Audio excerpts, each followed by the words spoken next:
Under the cover of darkness on March the 4th this year, commandos stormed the yacht captained by Frenchman Hervé Joubert, hunting for Dubai's Princess Latifa.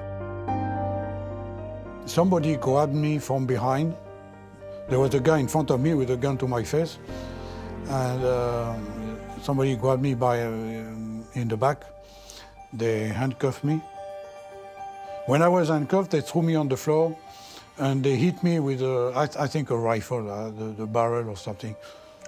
Where did they hit you? In the head. They hit me in the head. Blood was pouring out of my head. No help, they did not even talk to me. They did not even ask me if I was the captain or who I was. That's why I say it was a military attack. They knew what they were doing. Downstairs, locked in the toilet, is the runaway princess, daughter of Dubai's all-powerful ruler, Sheikh Mohammed. Throughout her 8-day escape, Latifa had been in constant contact with Australian Rada Sterling, who runs the human rights group Detained in Dubai. How did you first become aware of Latifa's case?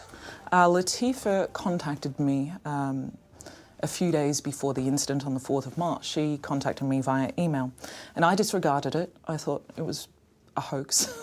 And you thought, come on, Princess of Dubai? What? I actually thought it was someone in the UAE trying to set me up and, for example, publish fake news and discredit me. So we went through a rigorous process of identifying and validating that it was, actually Princess Latifa. Latifa sent Rada copies of her UAE identity card and passport.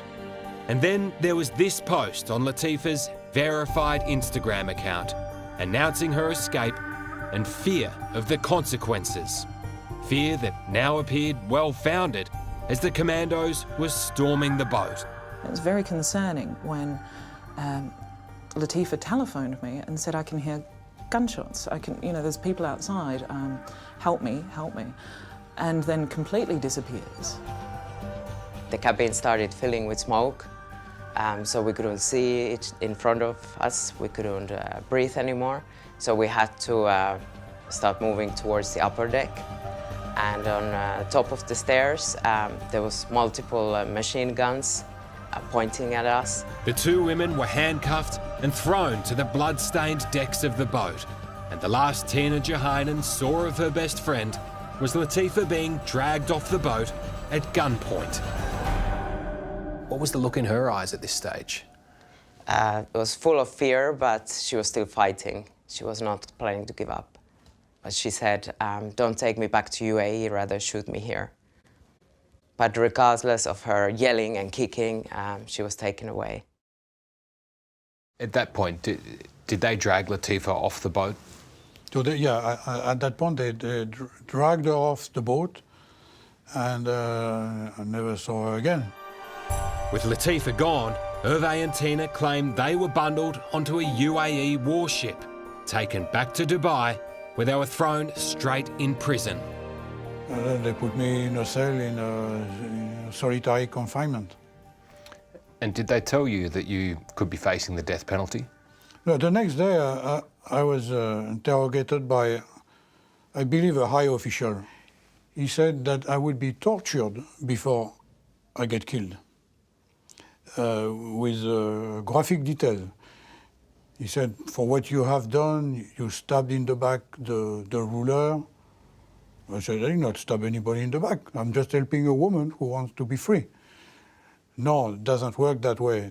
And he said that for what you did, you are not going to be executed. We're going to we're going to pry your flesh bit by bit until you die. If claims of torture in Dubai sound too extreme to be true, then listen to David Haig's story. When you say torture, what are you talking about? I was basically electrocuted and I was beaten severely. There was sexual abuse as well, which is very difficult to talk about still.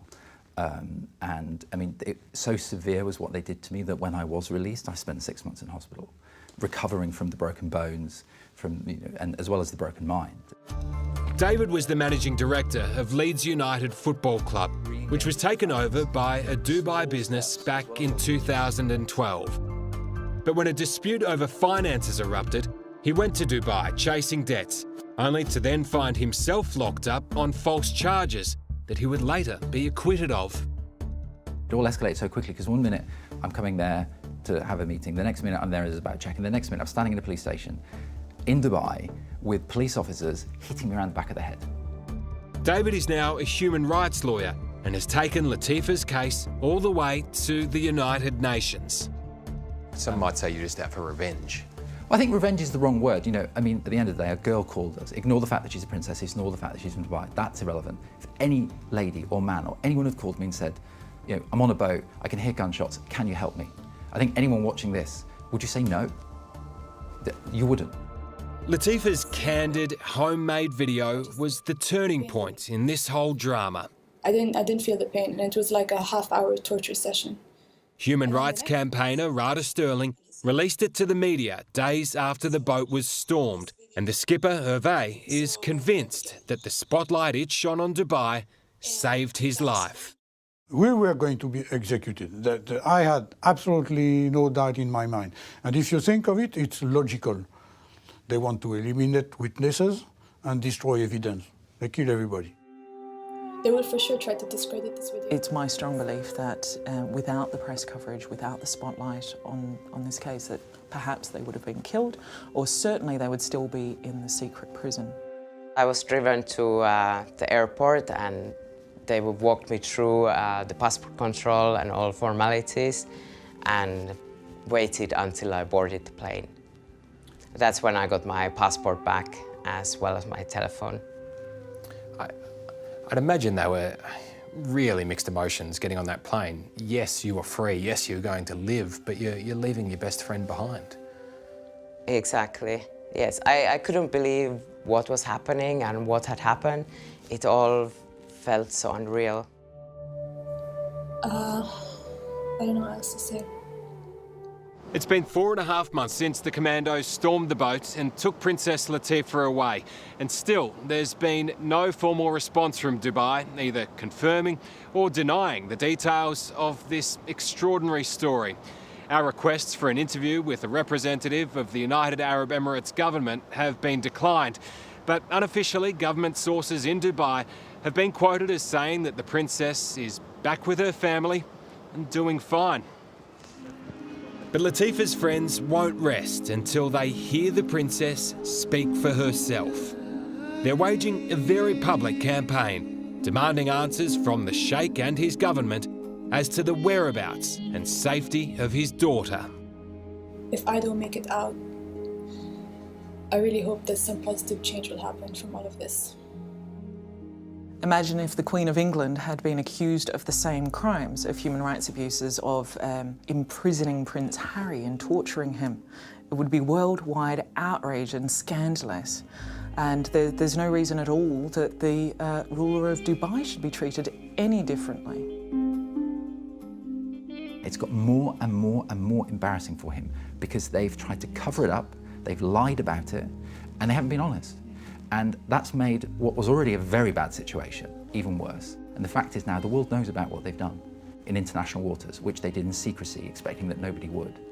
And their response to it has been terrible. The act itself was terrible. The response, also terrible.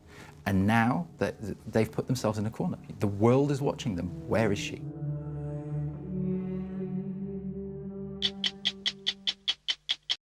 Hello, I'm Tara Brown. Thanks for watching.